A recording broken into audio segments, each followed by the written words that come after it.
ඔය ඔතනින් එහාට වහින්නේ නැහැ නේ. බහින්නේ. ඔය මඩ තට්ටුව තමයි කත අහවල තියෙන්නේ. යන්නේ. වීල් දෙකත් අඩි දෙකක් විතර උසයි. දෙකටත් වැඩි උසයි නේ.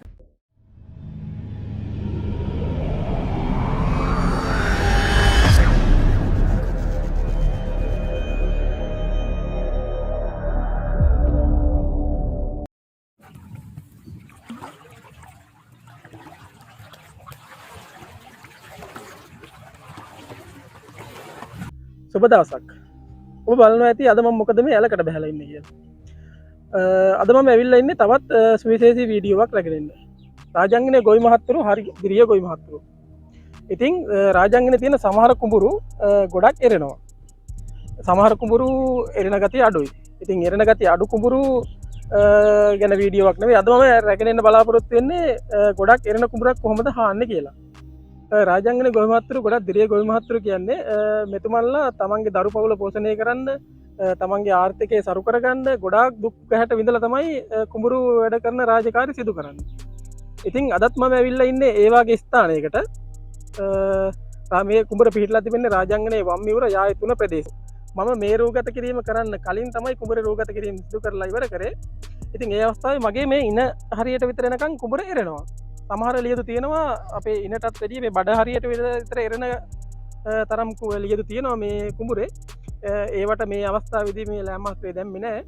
මම ඉදිරියට ඔබට පෙන්වන්නම් කොහොමද මේ කුඹුර හාන්නේ කියලා. ඉතින් මේ වගේ වීඩියෝ රටේ ඉන්න අපේ ජනතාවට එතකොට විශේෂයෙන් පාලක ජනතාව පාලක පැලැන්තියට බලන්න අනිවාර්යෙන් අවශ්‍යයි. මොකද මේ වගේ දුක් විඳලා තමයි ගොවි මහත්තුරු අපේ රටට බත සපයන්නේ කියන එක අපේ පාලක පැලැන්තිය සමහරට නොදන්නවා ඇති. මොකද මේ මෙච්චර මහන්සියෙන් දුක් මහන්සියෙන් කුඹුරු වැඩ කරලා ගන්න වීයස් වෙන්න 70ට 80ට විතර තමයි ගොඩක් දුරට මේ කාලේ රාජාංගනේ ගොවි මහත්තුරු විකුණුවේ. ඉතින් ඒ වෙන මහන්සියට සරිලන වීවලට මුදලක්වත් හරියට ලැබෙන්නේ නැහැ. ඒ කෙසේ වෙතත් තමන්ගේ දරු පවුල පෝෂණය කරන්න තමන්ගේ එදිනෙදා අවශ්‍යතාවයන් ඉෂ්ට කරගන්න අපේ ගොවි මහත්තුරු කොහොමද දුක් මහන්සි වෙලා මේ දේවල් කරන්න කියන එක ගැන රටට ලෝකෙට පෙන්වන්න තමයි මම මේ වීඩියෝව රැගෙන ඉන්නේ. ඉතින් අපි බලමු මේ කුඹුරේ ගොවි මහත්තයා කොහොමද මේ කුඹුර හාන්නේ කියලා. ඇත්තටම උදේට තමයි නොකා ඇවිල්ලා තමයි මේ දේවල් උදේ පාන්දර ඉඳලා කරලා එකක් බීලා ඒ වගේ දේවල් කරලා තමයි මේ කුඹුරු හාන්නේ. සමහරට උදේ පාන්දර මෙනවා. ඒ ඇවිල්ලා 9-10 වෙනකන් හාලා ඉවරලා උදේට කෑම කාලා අයිත් හවස් වෙනකම්ම මේ දේවල් කරනවා. ඉතින් අපි බලමු කොහොමද මේ කුඹුරේ සීසෑමේ කටයුතු කරන්න කියලා.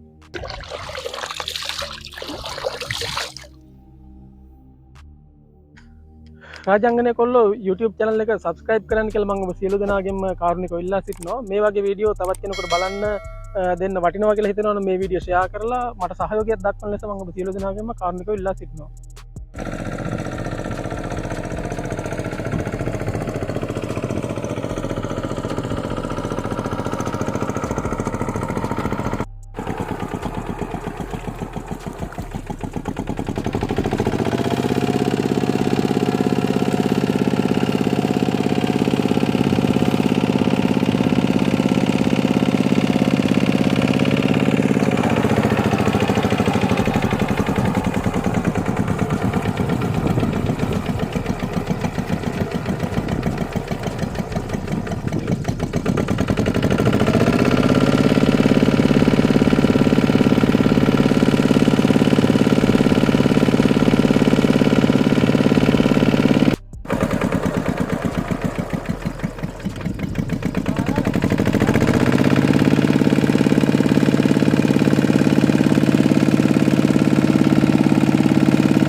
ඇත්තටම අපේ රාජාංගනයේ සිටින ගොවි මහත්තුරු හරි දක්ෂයි.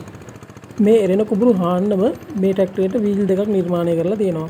මේ වීල් දෙක සාමාන්‍යයෙන් අඩි 2.5 3ක් විතර උසයි. ඊට අමතරව මේක ගොඩක් එරුණොත් ලී දාලා ඒක ගොඩට ගන්න ක්‍රමවේදත් හදාගෙන තියෙනවා. ඊට අමතරව විශේෂ දෙයක් කියන්න ඕන මේ ක්‍රමයට හාන එකේ ලොකු අවදානමක් තියෙනවා.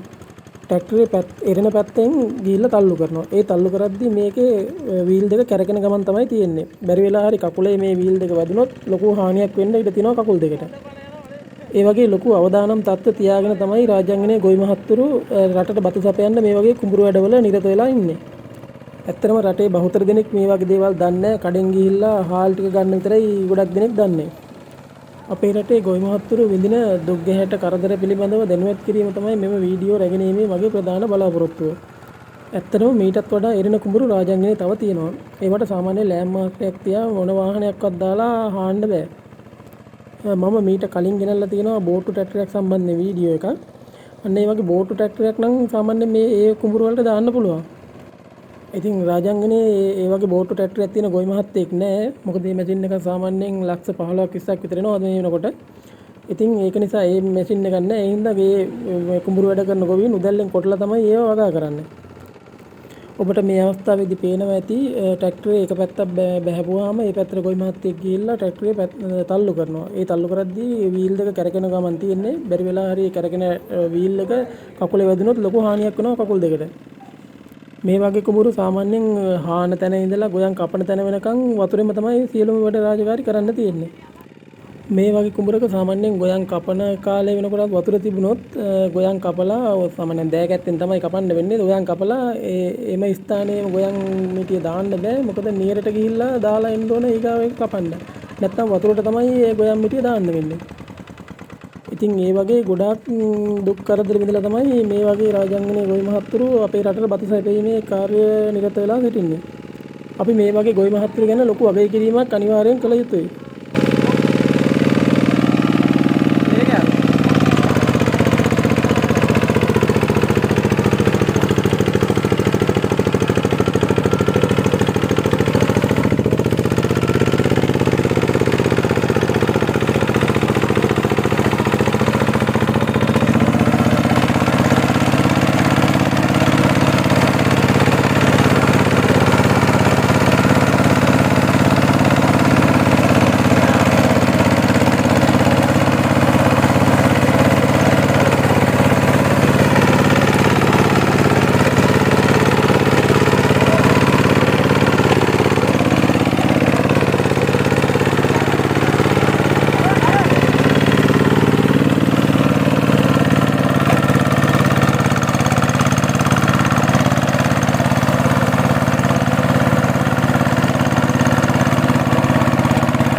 ඒක රෙජස් කැල්ලත් නෑ නේ.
ඔය ඔතනින් එහාට බහින්නේ නැහැ නේ. එහාට බහින්නේ නැහැ.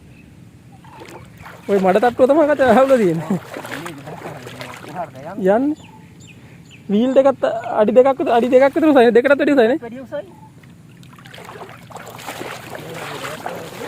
මේ හරිය බහින්නේ නැද්ද? මේ හරිය වැඩි ගල් ගහලා තියෙන්නේ. මේ හරිය හොඳට හැවුනාම තමයි යට බහින්න බැවලි. ඔව් ඔව්. එහෙම තමයි. දැන් නෑ මේකේ මේ